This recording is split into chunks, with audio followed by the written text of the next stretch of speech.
bien le bonsoir tout le monde.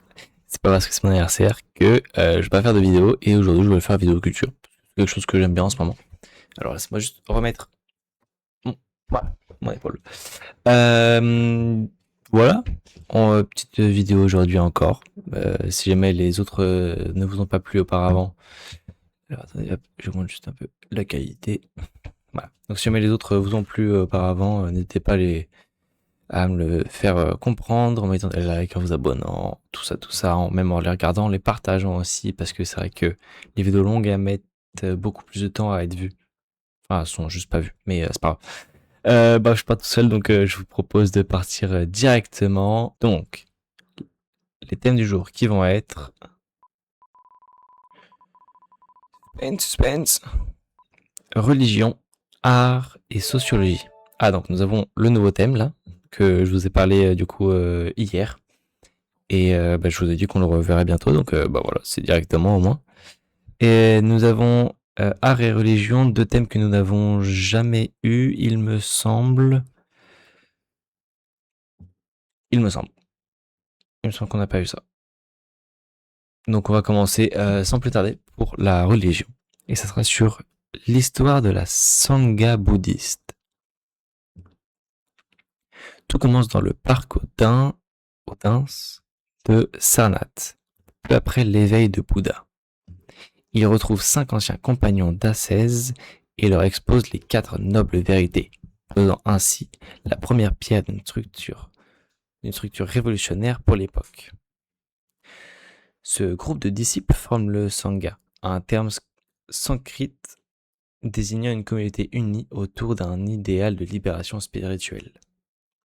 Loin d'être une simple congrégation, il s'agit d'un véhicule vivant destiné à transmettre l'enseignement au-delà de la présence physique du maître, assurant la continuité de la doctrine à travers les générations. À l'origine, le Bouddha conçoit le Sangha comme un collectif de pratiquants célibataires, vivant dans le dénouement et la dépendance totale envers la générosité des donateurs. Ses premiers disciples renoncent à la vie domestique pour se consacrer exclusivement à la pratique, marquant une rupture nette avec les structures sociales rigides de l'Inde ancienne. Cette organisation nomade, portée par la discipline et le partage, devient rapidement le socle sur lequel repose la pérennité du message bouddhique. Le Bouddha ne cherchait pas seulement à enseigner une philosophie, mais à créer une véritable alternative sociale, un espace où le statut de naissance n'avait plus cours, remplacé par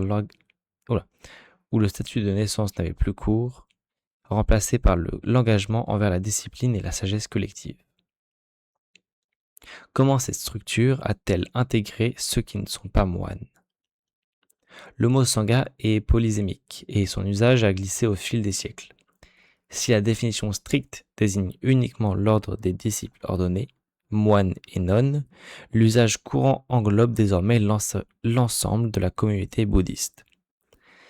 Cette distinction structurelle repose sur une classification en 4 catégories, incluant non seulement les religieux, mais aussi les fidèles laïcs, hommes et femmes, qui soutiennent la communauté par leurs offrandes. Cette interdépendance définit l'équilibre même du système. La survie de ce groupe repose sur un contrat tacite. Les moines et les nonnes renonçant à la possession et au travail rémunéré, dépendent entièrement de la charité pour subsister. Les laïcs, en retour, offrent nourriture et soutien matériel, acquérant ainsi du mérite spirituel par leur générosité.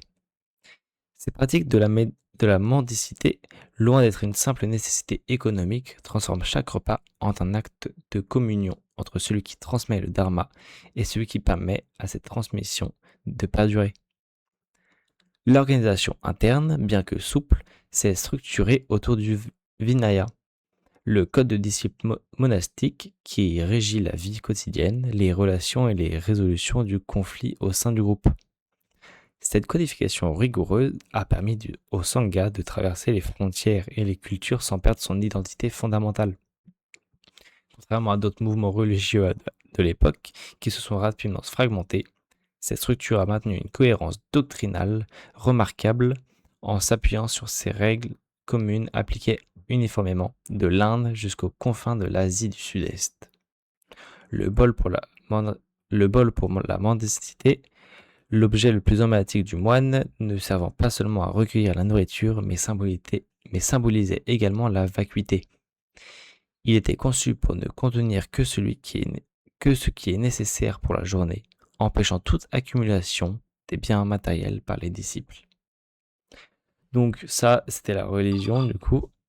Excusez-moi, j'ai pas mis le son. C'était pour la religion. Nous allons passer au second thème qui est du coup l'art. Si je me trompe pas, laissez-moi juste vérifier en même temps. L'art, ouais. On fera l'art puis la sociologie.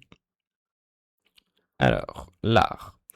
Frida Kahlo, 1907-1954, autoportrait et identité. Frida Kahlo ne peignait pas pour le plaisir de l'esthétique, mais par nécessité vitale, transformant sa propre chair en une palette de survie. Sur les 143 tableaux qu'elle a laissés, on compte environ 55 autoportraits, une proportion massive qui témoigne d'une obsession par l'autoreprésentation. Cette focalisation sur son propre visage n'était pas du narcissisme, c'était une réponse à une solitude forcée et à une douleur physique constante qui a marqué son existence dès l'enfance. Elle a grandi au rythme de la révolution mexicaine, un chaos politique qui a forgé son caractère bien avant que ses propres tragédies physiques ne prennent le dessus. Son corps, brisé par un accident de bus à l'âge de 18 ans, est devenu son sujet d'étude principal, un territoire qu'elle explorerait sans filtre pour y puiser une forme de résistance. En mélangeant le surréalisme et l'héritage culturel mexicain, elle a créé un langage visuel unique où l'identité se mêle à la souffrance brute. Ses œuvres ne sont pas de simples reflets dans un miroir, mais des analyses psychologiques profondes qui relèvent les aspects les plus intimes de son être.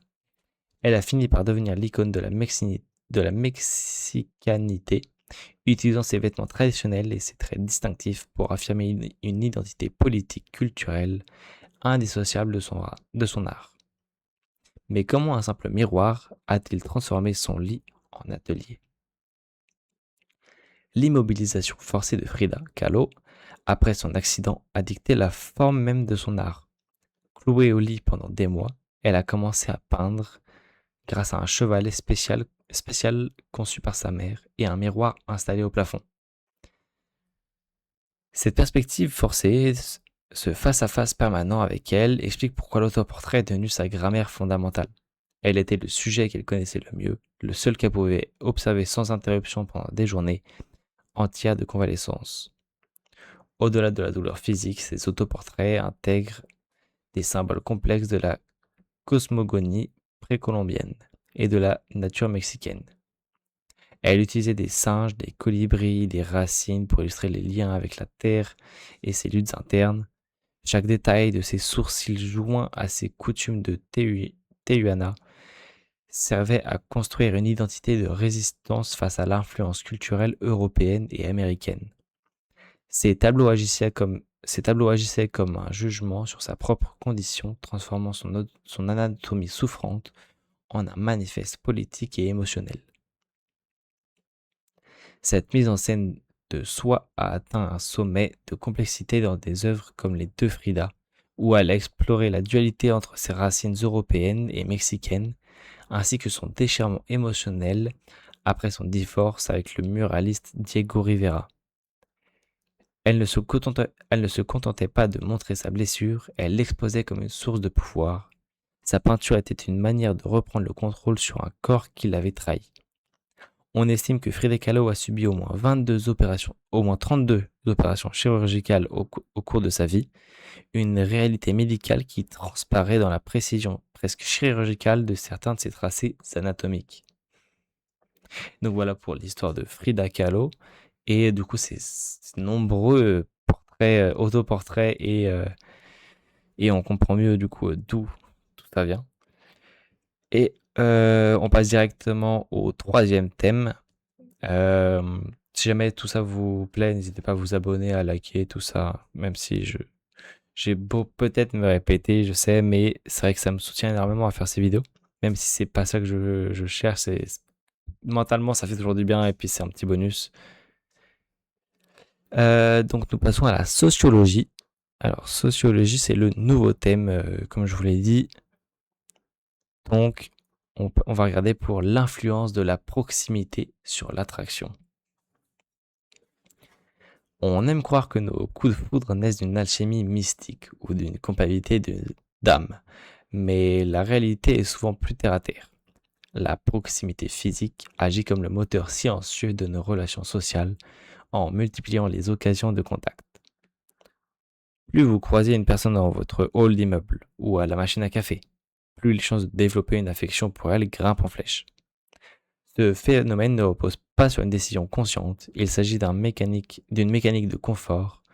La présence répétée réduit l'incertitude et crée un sentiment de sécurité indispensable avant même qu'une relation ne débute. Le cerveau traite la familiarité comme une récompense à faible effort. Des signaux subtils comme le langage corporel, le contact visuel, facilité par la distance réduite, modèlent nos perceptions sans que nous puissions l'expliquer. Cette exposition continue transforme un inconnu en une figure rassurante, ancrant l'attraction dans une habitude géographique plutôt que dans une recherche active de l'âme sœur. Pourtant, cette proximité n'est pas une garantie absolue de succès et peut parfois produire l'effet inverse. Une étude célèbre menée dans des résidences étudiantes a montré que les personnes vivant près des escaliers ou des boîtes aux lettres avaient plus d'amis simplement parce qu'elles étaient plus sur le passage des autres. Mais comment une simple répétition visuelle peut-elle modifier notre chimie cérébrale? Le mécanisme derrière cette attirance géographique s'appelle l'effet de simple exposition. Ce principe psychologique suggère que le simple fait d'être exposé de manière répétée à un stimulus suffit à augmenter notre préférence pour celui-ci. Dans le cadre des relations humaines, chaque interaction sans conflit renforce une forme de familiarité positive. Le cerveau est paresseux par nature, il préfère ce qu'il connaît déjà, car cela demande moins d'énergie cognitive pour traiter l'information et évaluer les risques potentiels. La proximité physique devient alors le filtre principal qui détermine qui entre dans notre cercle intime avant même que la personnalité ne soit prise en compte. Cette règle comporte cependant une nuance de taille liée à l'expérience initiale. Si la première impression est négative ou si la proximité devient envahissante, elle peut paradoxalement réduire l'attraction. La saturation ou le manque d'espace personnel transforme alors la présence de l'autre en une source d'irritation plutôt qu'un facteur de rapprochement. L'équilibre est fragile. Il ne s'agit pas seulement de partager le même espace, mais de créer des opportunités de connexion émotionnelle sans forcer le trait. Les recherches montrent que les liens les plus solides sont le résultat de ces interactions complexes où la géographie sert de catalyseur à une intimité plus profonde. L'impact de la distance est si puissant que statistiquement, vous avez beaucoup plus de chances d'épouser quelqu'un qui habite à moins de quelques kilomètres de chez vous que de quelqu'un vivant à l'autre bout du pays. Des chercheurs ont même découvert que dans les immeubles d'habitation, les résidents ont tendance à se lier d'amitié avec leurs voisins immédiats plutôt qu'avec ceux vivant seulement 2 portes plus loin.